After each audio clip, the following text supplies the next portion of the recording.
Hi, everybody. This is Marsha Nathai Balkisoon, and I'm here today with another Changemaker. And her name is Oraine Ramoo, and she runs a business by the name of Kamanak. Kamanak means dawning, and it's extremely interesting because she supports people in coming into their fuller selves.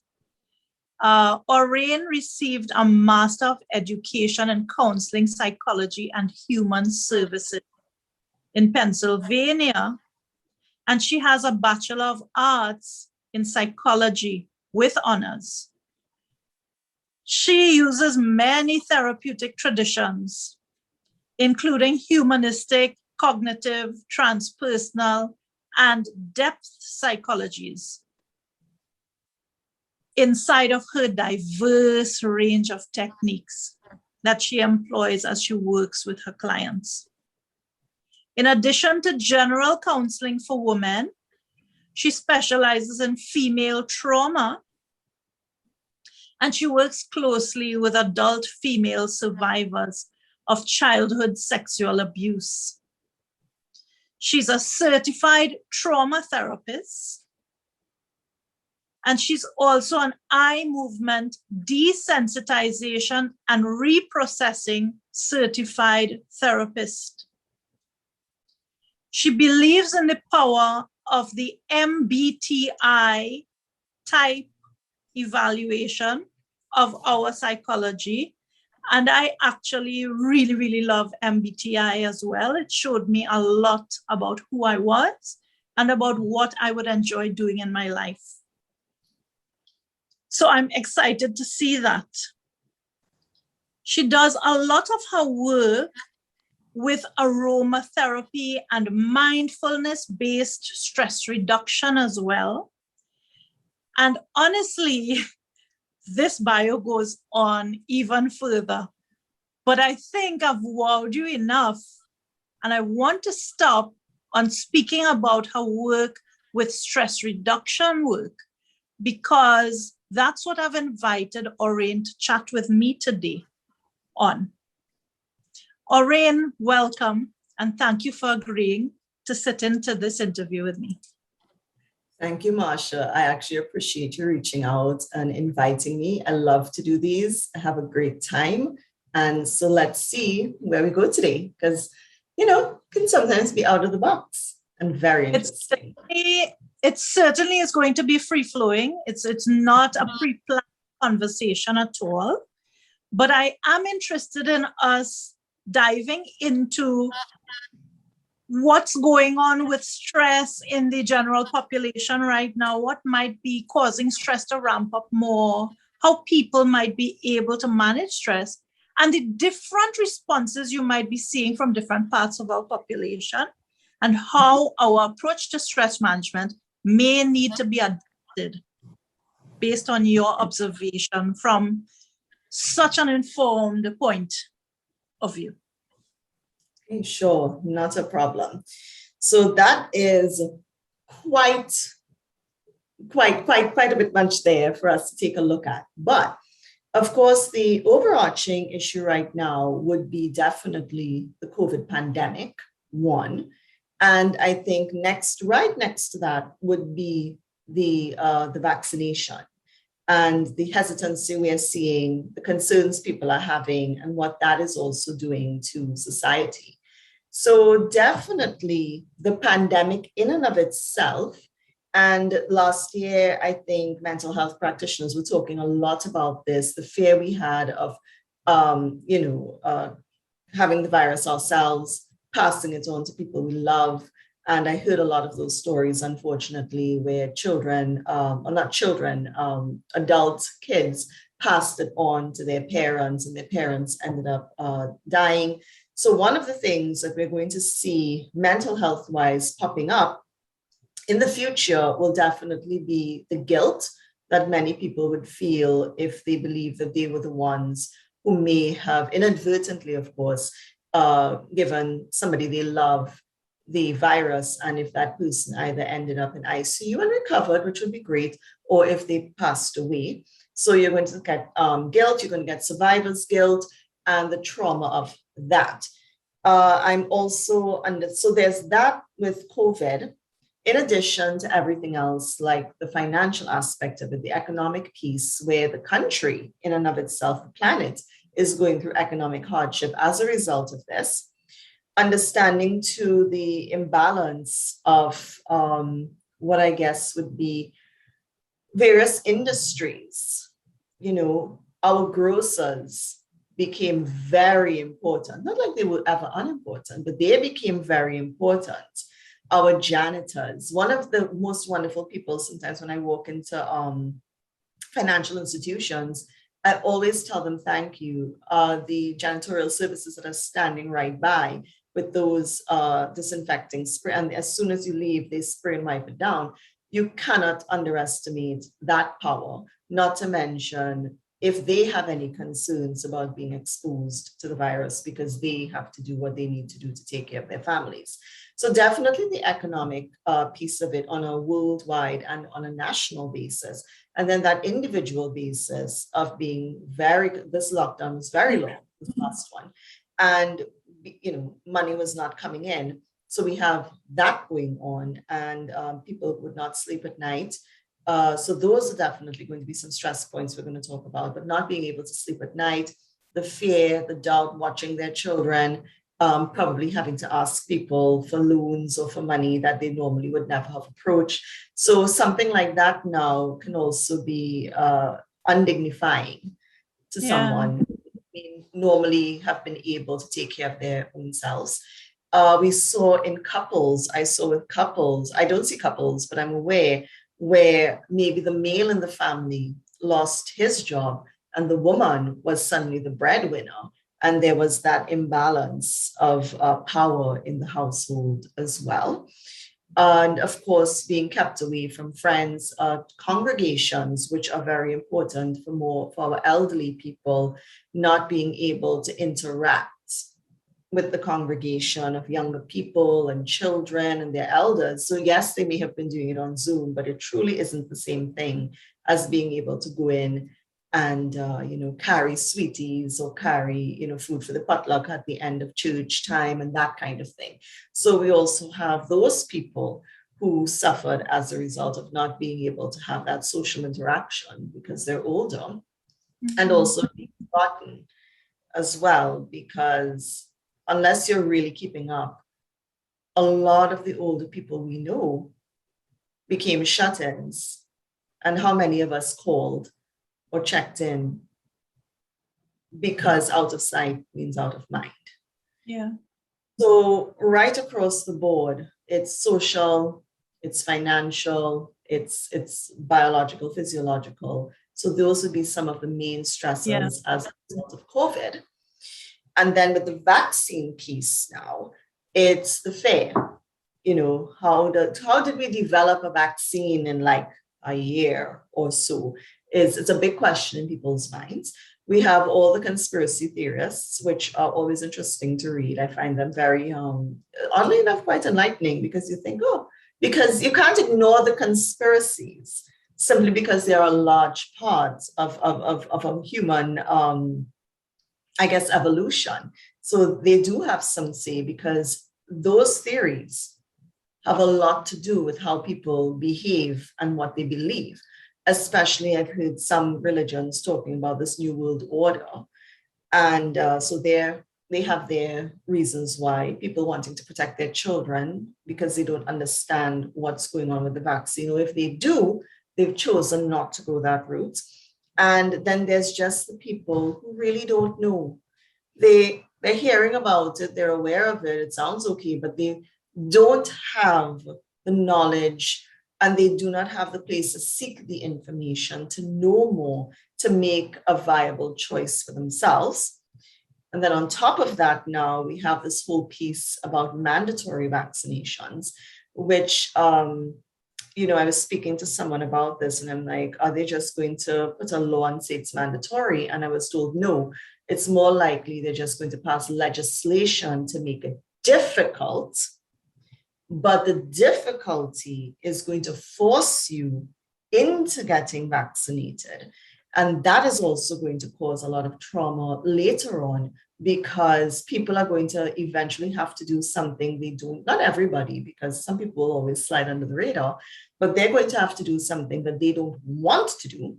And if you were abused at any point in time in your childhood or adolescence, it's just one more thing to add to the list of I have no control and I have to do something somebody tells me and I don't like it, but I have to live. And I guess this is what I need to do. There's going to be a lot of that going on. I heard from a couple of clients that their employers called them and basically told them, you have like 20 minutes to decide. And after, because it's their job, they went and they took it. But afterward, one came into session and she wasn't feeling good. And it wasn't because of the vaccine. She felt terrible that she was pushed into doing something that she didn't get any real time to think deeply about. And so she seems to be much better now. But at the time, it was very difficult for her. So as the years go by, we're going to be hearing much more of these pieces coming from people. Right. Things spread that right way into the future. Yeah, definitely. Definitely. So I think I understand why lawmakers are doing what they're doing. I understand why doctors are asking us to do this, and I understand too that they can't really care about our feelings because we have something bigger we need to pay attention to. But for those of us who are doing this work on an individual level, that is something we are going to have to sit now and face with our clients together to try and help them get through that feeling of helplessness, powerlessness, or being trapped. So there are two other things that I have been picking up from people that I'm interacting with. It's this work-life balance that no longer exists for so many of us. And then there's the experience of the healthcare worker or the other frontline workers, because these people are literally exposed all of the time. And then they are expected to face this threat and take it home and care for their children, their immune compromised people in their homes, and somehow manage their own fear, their own tiredness, their own being worn down day after day, seeing people die, seeing people get sick. So I think that also is a factor. I have several others who are in my Facebook group, which deals with, leaning into more joy and fulfillment. And they've said, things are really, really overwhelming for them. So I'd love to hear from you. So that work-life balance piece is, it's very scary because I don't think a lot of people had good work-life balance before. But now I think in comparison, they're probably thinking, oh goodness, this is way out of things.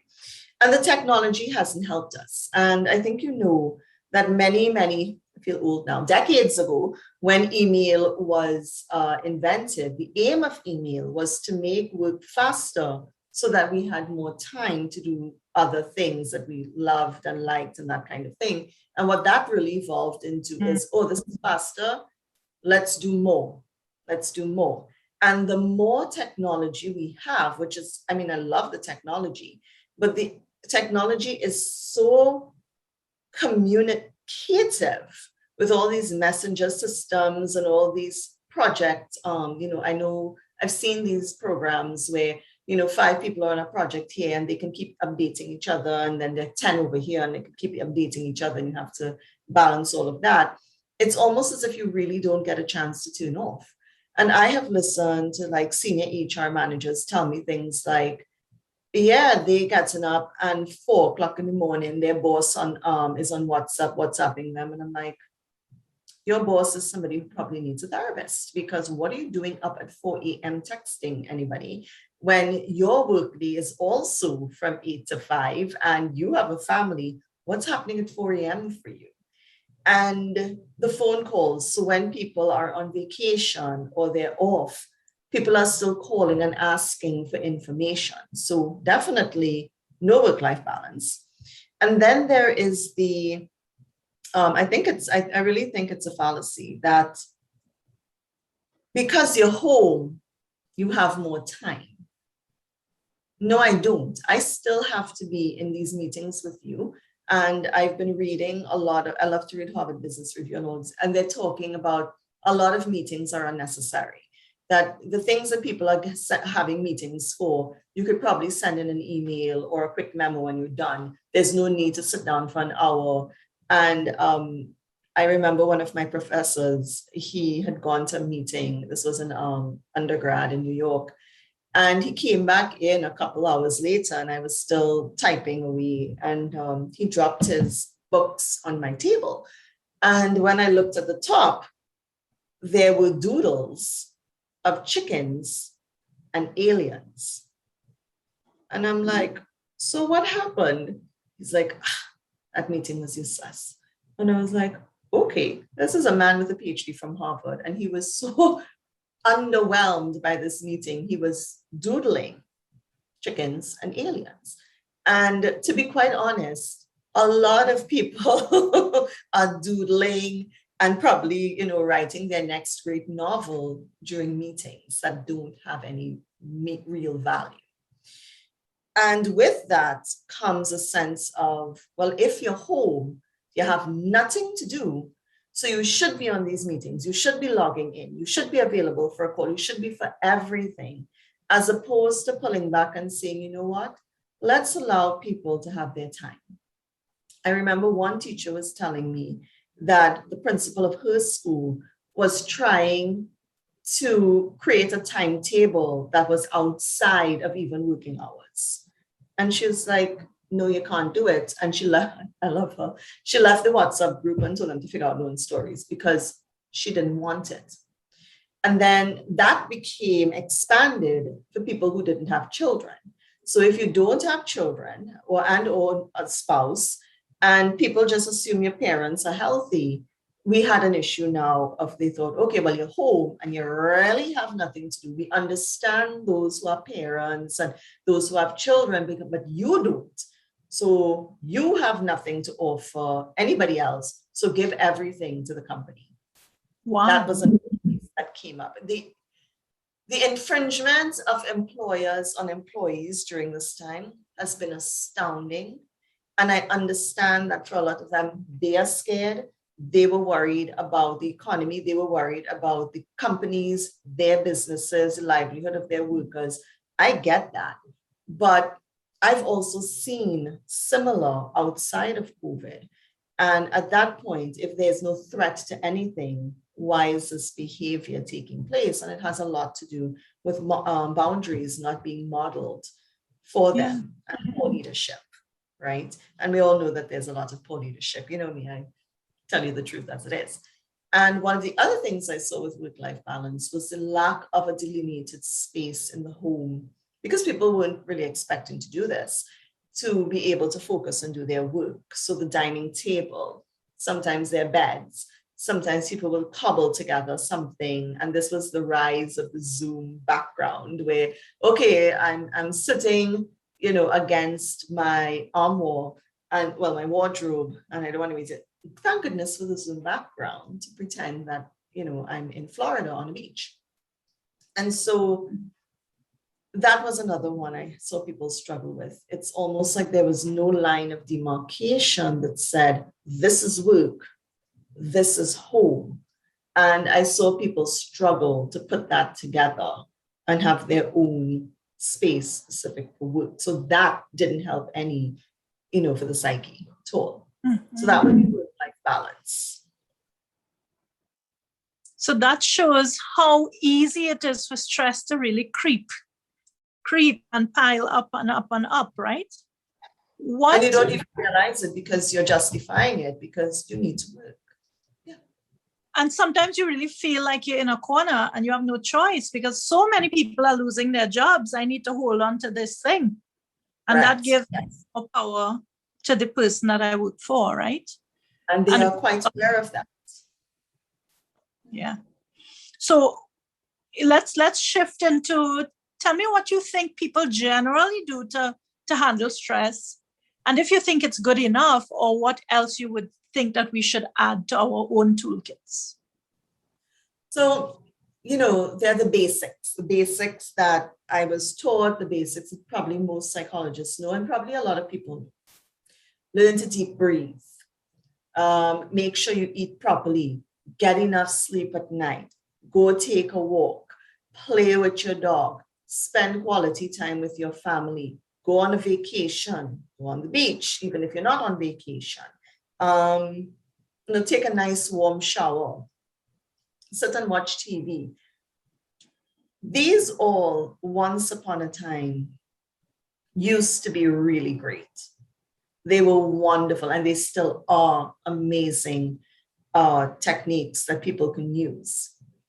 But what I've noticed over the years is that the techniques are not enough anymore, because the stressors have become, as far as I'm concerned, much more intense and more long-lasting, maybe, than they ever used to be. And chronic stress is the killer. One acute single stressor isn't going to destroy your life. The single, I don't know, buffalipso. Do we still have buffalipso? The single buffalipso that is in the streets with its horns coming up to your car is stressful, but it's not going to change your life.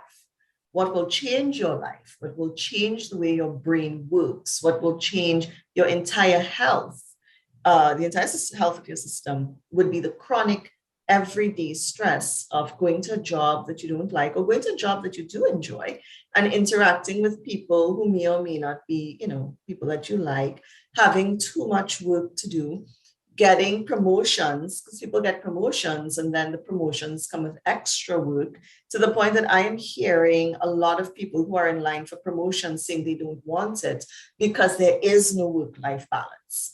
One such woman, she was in, she's in a company, and they are giving 3 of them a chance at the post. So I think each person has to act in the post for like 2 or 3 months, and then they'll be evaluated. And she's actually been in the post, and she's like, I don't want to do this. So she's actually going to remove herself from the running, because she says, what is of value to me is my family. And this is going to take away from that. And my boyfriend, who I'm also not getting to spend time with, her family being her parents who are getting older. And she's like, I want to spend time with my family. So she has her priorities in order, and she's making the change to say no to that. So we see,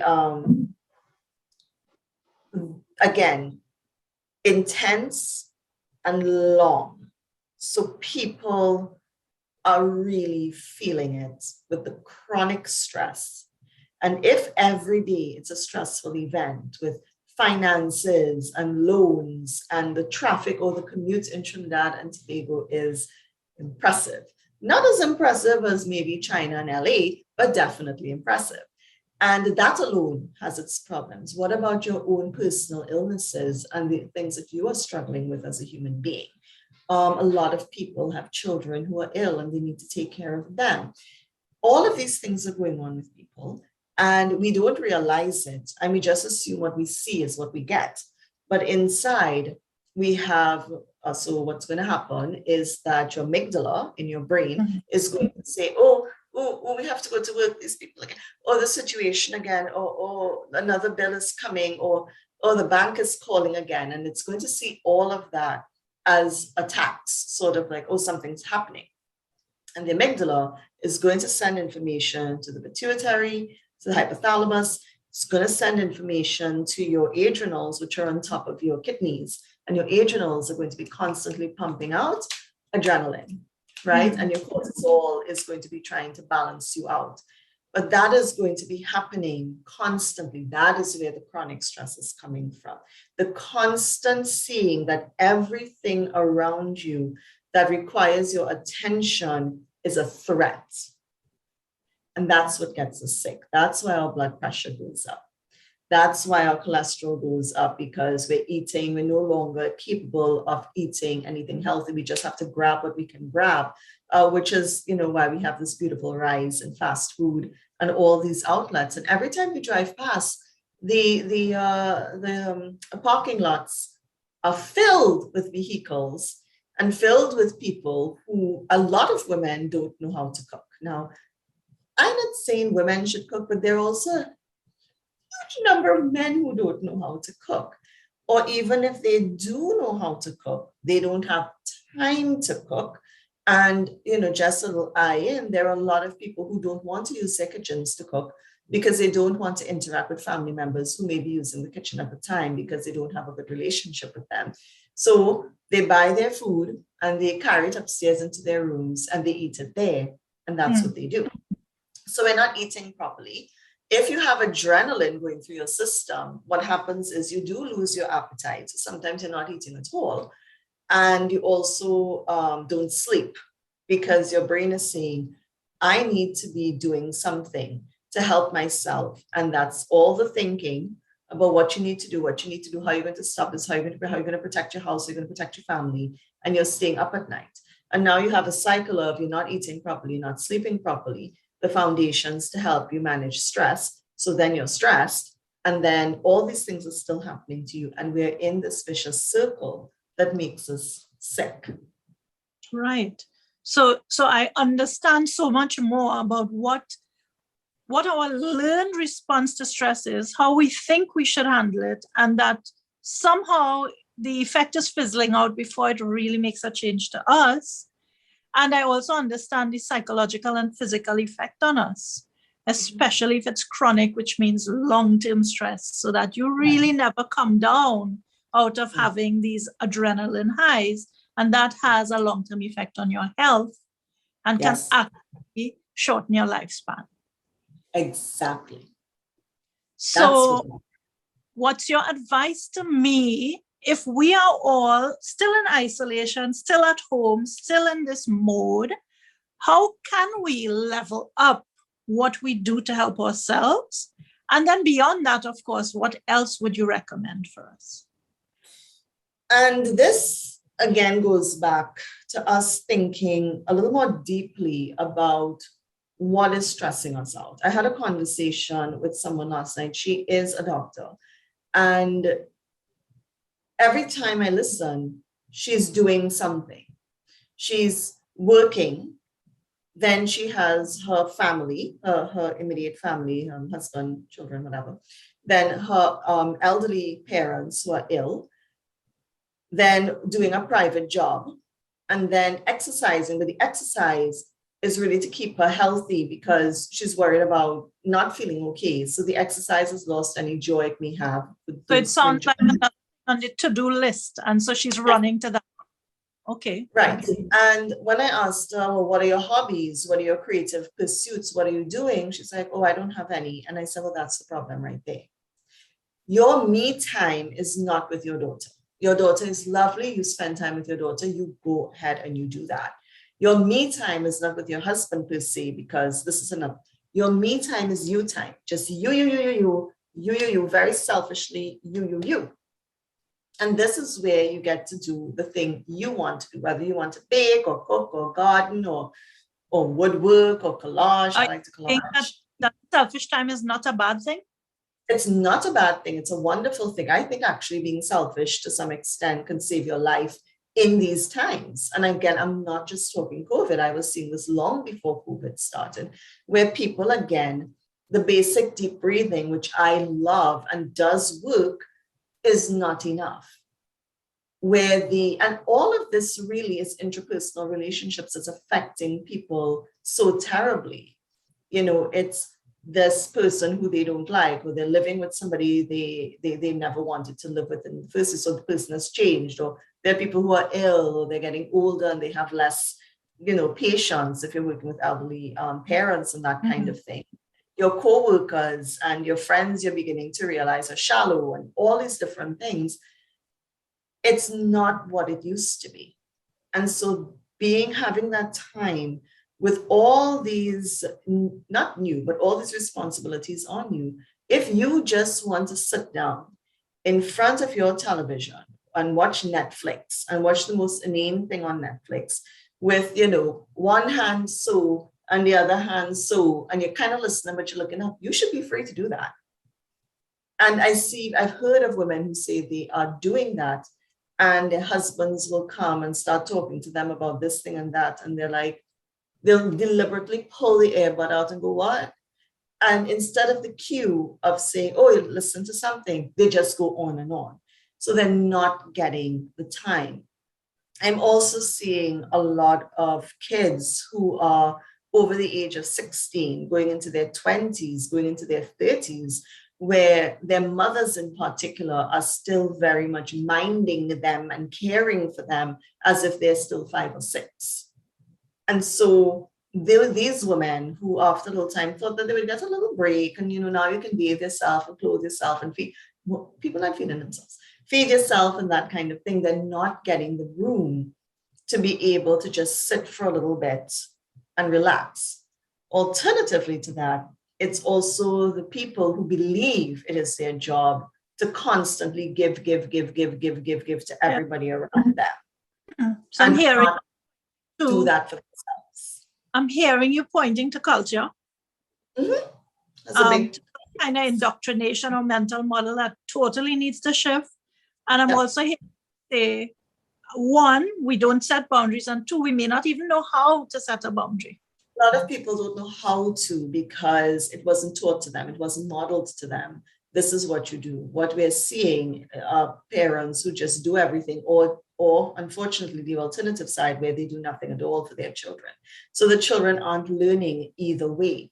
So when they grow older and they're trying to engage in relationships with people, it's sort of like, if I have my boundaries set and you don't have yours, I'm going to be very confused by your presence in my life to the point I'm going to ask you to leave because I believe in boundaries very much. I also believe in privacy between friends and between husband and wife and that kind of thing. But I don't. So I felt in my earlier days, not so long ago, that setting boundaries would mean that people wouldn't like me.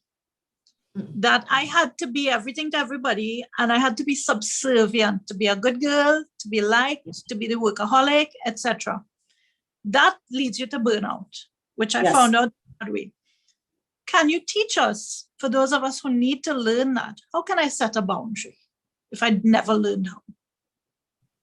That's going to be pretty hard. I think the first thing you should do is when something's asked of you, go with your gut. What is your first instinct? Not the first instinct to say, okay, yes, I'll do it. What's in your gut? Is there a feeling of, oh gosh, dread, why I have to do this? Let me see how I can justify this. Those quick thoughts that quickly scan across your mind and then disappear because they're so, trained to say. To bury what they want. Right. So before you bury anything, what's the thoughts? And then you have to practice it because part of not being able to build boundaries is, again, not something you learn in 5 minutes. It's something you have to have the courage, and the courage is to have courage for yourself and say, what would be the value to me if I said no to this? If you can conceptualize the value, what is the value to me to say no to this? For example, I see a lot of young people in business, not just during COVID, but prior to COVID, we have a lot of that now, that believe that every single customer or paying person is somebody they're supposed to jump at and hold on to. When truth and in fact, sometimes those very people are the ones who are going to drain you the most. Now, I've learned to listen very quickly and I can tell when that's going to happen. And then I know you're not a right fit. I have a friend who has a business. As soon as he hears certain questions, he knows this person is not going to be invested in his program. So he already knows to respond in a certain manner and have no expectations, unfortunately, right? So one of the things that we want to do is listen very carefully to what our body first says. If it's a dip in the stomach, a sort of catching in your breath, a sort of dread, a feeling like your shoulders just dropped, feeling like you're trapped, that is a good sign to say, okay, this is not for me. And you're going to have to sit and investigate why it's not good for you. Is it that it requires more time? It's usually more time, but more time out of you that you don't have, or energy or knowledge you don't have? Or are you actually being taken advantage of and you're aware of it and you just don't know what to do about it? Is it that you think to be a good employee or a good wife or a good mother or a good daughter? And this also, works for men as well. Is it that to be that likable person, as you said earlier, means sacrificing yourself on some, hypothetical altar in the hopes? And it doesn't, because what it does is people be like, oh, every time you need something, go to so-and-so, and then you're overwhelmed. I would say, what is it taking from you? It's usually taking time. And what could that time be better allotted for? Could it be used to spend time with people you love? Could it be used for doing your own creative work? Could it be used for rest? What could that time be used for? What am I losing? And it mightn't even be time. It could be just energy. It could be dignity. It could be so many things. So I would always say the first thing you want to do is check to see your body, where you feel the discomfort and the distress in your body. And then kind of sit with that and be like, why am I feeling this? What's going on with me that this doesn't feel good? And if it doesn't feel good, okay, great. But next question, how does this serve me? How does this help me? It's not. I gave up. I used to do a special assessment for a doctor some years ago. And he was fine. I had no problem with him. But the people he was sending me weren't aware that when you're having an elective surgery, you have to do a psychological evaluation. And if it is found that something's going on and we need to clear it before you do this surgery, they didn't want therapy. They weren't aware that this was a part. They thought, I'm giving the doctor my money, and the doctor should be glad he gets in money, and the nursing home should be glad to get in money and do your surgery on me, and my life will be better. And that's not it at all. And so a lot of time for me was being wasted trying to get these people in the door to do the assessment and then explain to them what's going on and why, and they don't understand. And I wasn't able to create the kind of relationship with them that I would normally create with my clients, because they were just passing in for assessment and they go in. And I don't like that. So I actually, a couple of years ago, emailed him and said, thank you so much for the opportunity all these years, focusing on something different, which is true. And I gave him a list of people who I believe were qualified to do that assessment and who would be happy to assist, because they belong to companies and not a private practice. And he was really nice about it. And I believe he's found someone since. We have to know that work for me was a waste of time. Not to put it cruelly, but it really did not. When that time could have been given to someone. That sounds like such a thing, this honoring of self. And that's what I'm trying very much to understand. Yeah, I want people to understand that. Question, dig deep, check the value of something. And if it doesn't match up with what you really want or need at that time, learn to say no. Learn to say no. You'll be surprised how much respect people have when you're able to say, don't say no to everything, but don't say yes to everything either. But people have respect because they realize that you are care, and you will model right behavior for them. You'll be surprised how you can show other people how to live, even if you're in a subordinate position, or you feel that you're younger, or you feel you may be at some sort of disadvantage. You're modeling behavior. And if people don't like it, well, that's information too. Yes, interesting. So could you tell us, so definitely boundary setting is a part of what we maybe need to do more to help us. You don't even have to go down that road to stress if you set your boundaries right at the front. Right. Is there anything else that maybe you could share with us that we could practice as another level to stress management that we haven't had as a tool in our toolbox?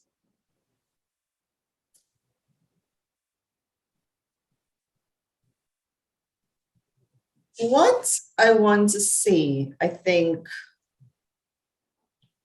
is for everybody to hear, but not everybody can maybe get to this point. So I'm going to break it up in two ways.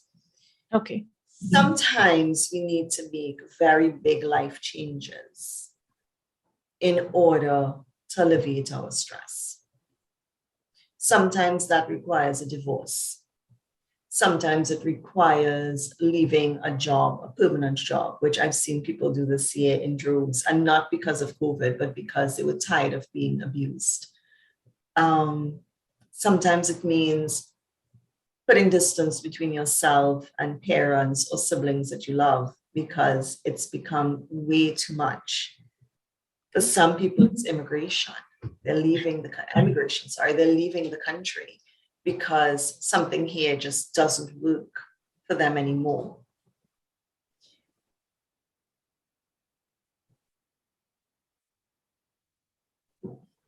Deep breathing, getting a massage, getting a facial, taking a vacation for a week or two, taking a month off.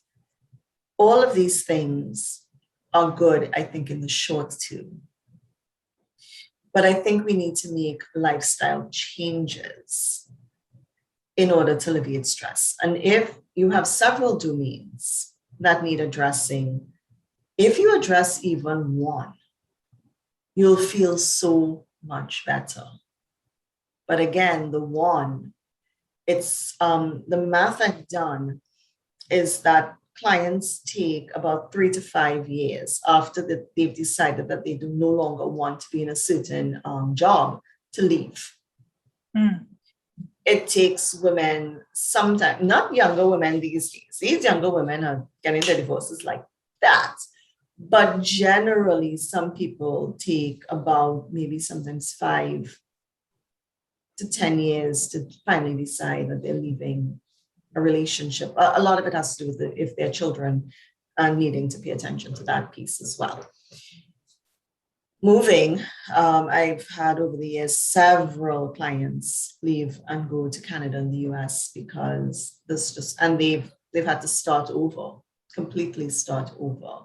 But they were willing to do it because they figured even while they were doing it, they would still be able to enjoy certain, I suppose, joys while they were across there anyway, that sort of offset it.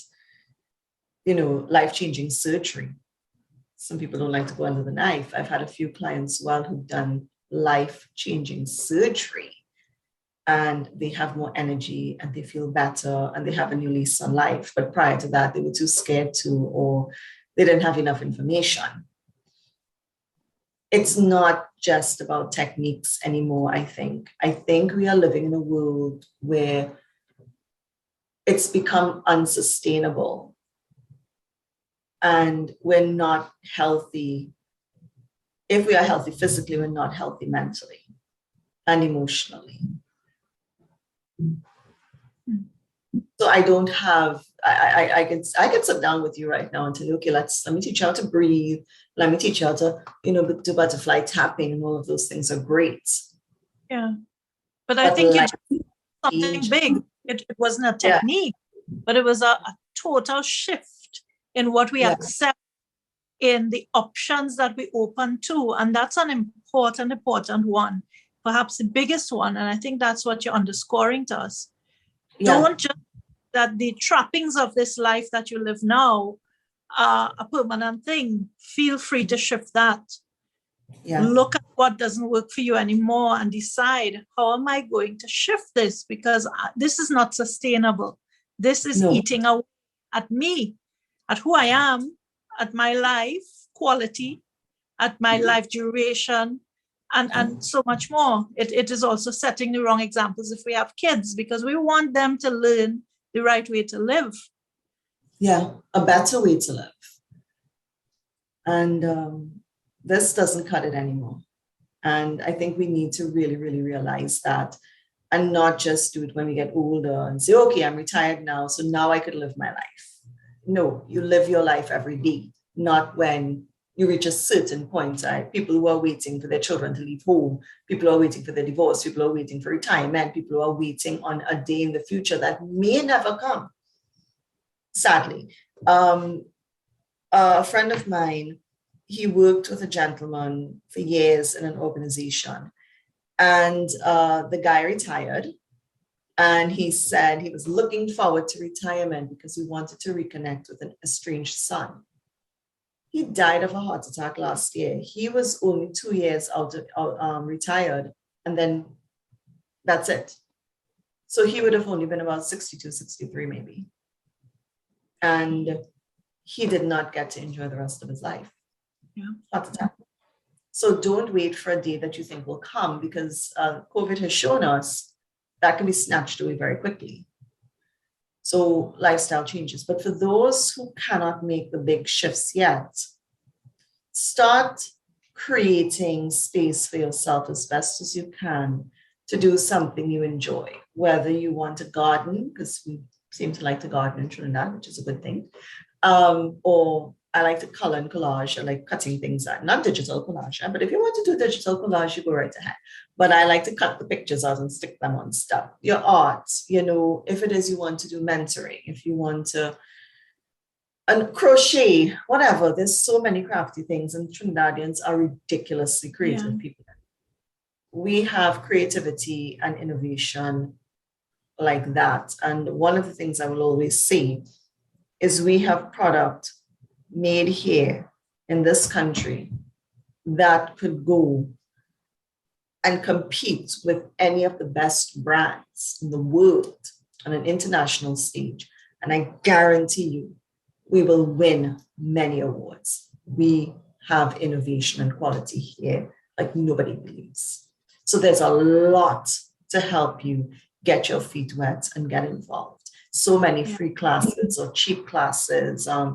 Nutrient company, I know they do free stuff to teach people how to plant and farm and that kind of thing. We have the Ministry of Community Development, where you have very affordable ways to learn all these. And that's one of the things I've noticed. A lot of people are starting to shy away from our usual corporate ways, and they're moving more into, I know, coastal engineer. I was like, we have that? She's like, yeah, okay. Coastal engineer, cheesecake baker, a doctor who owns a tea company. So what would you say if I tell you, I would like to try it, but I wouldn't be any good at it? I need it to come out good for me to give myself permission. That not good enough and that perfection is directly linked to something called shame. And most people don't realize that. When you want something to come out good, it's because you think, if I don't do it well, people won't like it. People won't like me. Something is wrong with me. And therefore, I will be judged. And there's a whole bunch of things that are connected to that. So perfectionism is equal to shame, right? And shame is a very sticky thing to move. I will always tell people, if you're going into something, you're not going, I didn't tell you to go into it and start a business, Go into it and have fun. See what happens. There's this company in San Fernando called Tips Stationery, and there's a very lovely young lady there who runs this. And she had a watercolor class some weeks back. Online, I took it. Now, am I any good at painting? No, not by any stretch of the imagination. I'm terrible at it. But I love playing with paintbrushes, and I love the colors of the paint. And, I liked listening, and I enjoyed watching what everybody else, and people were doing amazing things. I wasn't ashamed or scared. I was just like, I want to play with the colors because my interest is in the colors. She's probably going to be disappointed to hear it wasn't the technique. I don't care about the technique. I really am interested in this fancy watercolor paper and this interesting set of colors and how they blend. That's what I was curious about. Yeah. Approach things with curiosity. When we think about the pillars of the true self, we have confidence, being connected, being creative, curious, courageous, clear. These are pillars. But if you approach something with curiosity and less with a mind of this needs to be perfect, you're going to have way more fun. You'll try your hand at something and then you'll know if it's not for you. Like watercolors aren't for me. I'm not, but collages. But can I take that watercolor and give a nice little wash to something, to a little small piece that I put in the collage to accent? That's good enough for me. Not looking for anything fabulous. Curiosity, I would say, for anybody who questions, go into it being curious and don't care what the outcome is. Do not, the Buddhists say, do not be attached to the outcome. Don't be attached to the outcome. But I think we've so learned to be in a competitive place, or in a place of, if you can't do it well, why are you bothering? Or if you're not good at it, don't do it. If you are not good at cutting people and entering into their hearts through heart surgery, this is definitely a time you don't want to be curious, and do something else. We need to be careful with this. Don't be curious. I'm glad that you're curious, but maybe you should just watch and not touch, right? But generally outside of that, so you paint and fail.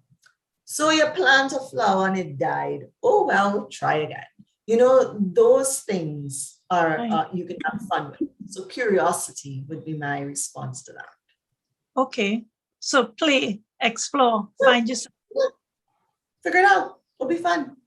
You bake the thing, you bite into it. I did this the other day. I don't know what I was doing. I don't know what I thought I was doing, but I was baking brownies, and I think I put, don't cry, a quarter cup of salt in the thing, because I must have been doing something and I just didn't pay attention. I bake up a brownies, and if you see how looking rich and dark and chocolatey, dive in. I don't want no cold brownie.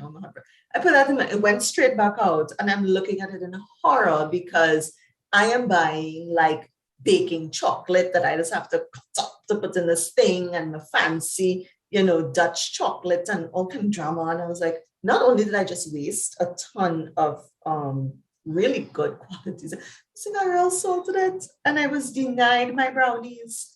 But to throw them out in the back, the ants and the birds are okay. But we'll make mistakes. We'll fail. What you want me to do? Beat up myself? Oh gosh, how you can put a quarter salt? You waste salt. You know what? If the birds have it. Yeah, they'll be fine. I'll try again maybe next week, and they'll still not pay attention to what I'm doing. That's all. You have to approach your own self with gentleness, and I think we're way too hard on ourselves as well. Maybe we need to approach ourselves with curiosity. So, Oraine, we have spent about half an hour. I can't believe it's only half an hour, because this has been such a packed interview. I didn't expect that we would get so much value from a short conversation with you. But before we round up, I'd just like to ask, usually I ask when people are going through overwhelm, what 3 tips would you give them? But really today has been full of tips about that. So the question doesn't apply to you. So all I'll ask you is, what might you want to tell us as we round up our interview? That's always a hard one. There is a lot out there to help you with your overwhelm. I mean, there are great herbs. I mean, I'm this person, I talk about essential oils. I work with them about the flower essences. I talk about, supplementation and that kind of thing. Explore and see a little extra of what's out there. Don't just say, I'm overwhelmed, and say, that's it. Talk to your doctor. In fact, talk to your pharmacist. So if you don't want to go to your doctor, your pharmacists have a ton of information. Go and speak to them and find out what I can do. And don't accept Xanax as an answer. That's not an answer. A pill is not the answer. But they may be able to tell you about a really great tea. So things with passion flower in them. Not passion flower juice. I like passion flower juice too, but no. Passion flower tea that you make with the flower and the leaves and so on. That's really good. That can help. Something like ashwagandha or rhodiola can definitely help. But of course, be careful if you're pregnant or you're breastfeeding. And if you're taking a lot of medications, you may want to speak to your doctor before you take a supplement. But read them up. There are ways that can help us feel better, rest better. Magnesium is another one, and you don't have to take it internally. There's topical magnesium that you can rub on your tummy for about 20 minutes before bedtime and rinse it off. And then it will help you with your nerves and help you to sleep better. You are overwhelmed for a reason. And all of those things I just said will help you feel better. They may even help you have moments of clarity and insight to help you figure out what it is you need to change and what it is that you need to do different. But if I had to give another strong one, ground, go outside. It's okay if you have concrete, but better if you have like sand or dirt or grass or what have you. Put your feet bare into the earth and stand up and just allow the sun to beat on you for a little bit. You get your vitamin D, yeah, but that warmth of the sun, my mom is big, they call it heliotherapy. She's definitely one who likes to go and sit down in the sun and take her sun in the morning because I guess it does something for her. And sometimes when I'm feeling a little, overwhelmed, I go and I have a space outside there that I sit, it's in the hot sun. And I sit down there for about, I could probably take about 3 minutes of it before I feel weary. But I do that, and that just kind of makes me feel a little more connected. So I would always say go out in nature. It is completely, utterly free. So do that. One of the other things I teach people to do is butterfly tapping, which is you cross your hands like this over your chest, like that, yeah. And just start gently tapping. And people love this. It's bilateral stimulation, and it helps get you feeling nice and calm, and everybody can do it. The kids can do it. You can get your parents to do it, get co-workers to do it, walk in front of your neighbors and friends and teach them. I teach everybody. I get away with teaching people this stuff when I go out in public because they're like, oh, she knows what she's doing. But yeah, definitely do this. It's called a butterfly hug or a butterfly tap, and this works wonders. So those would be my 3. This, go out in nature and see if you can talk to your pharmacist about maybe a supplement or maybe a change in vitamins or something, not medication, to help you with the stress response. We have a lot of adaptogens on the market. Thank you. I feel so full up. And I didn't even know I was looking for help for me, but I do feel like I got support. So I want to thank you from me, but also from all our viewers. If our viewers would like to connect with you, Oraine, where can they do so? So, I don't do much social media, but I am on Facebook at Trinidad Trauma Psychologists. That's it, Trinidad Trauma Psychologist.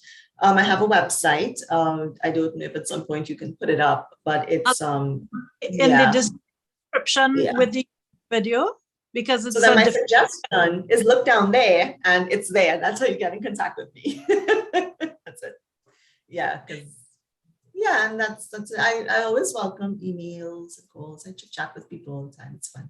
And so I really appreciate you asking me on.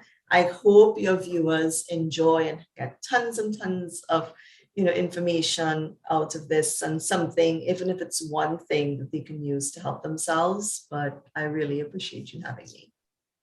Thank you so much. It's been a pleasure for me, and I'm sure it's going to help many, many people.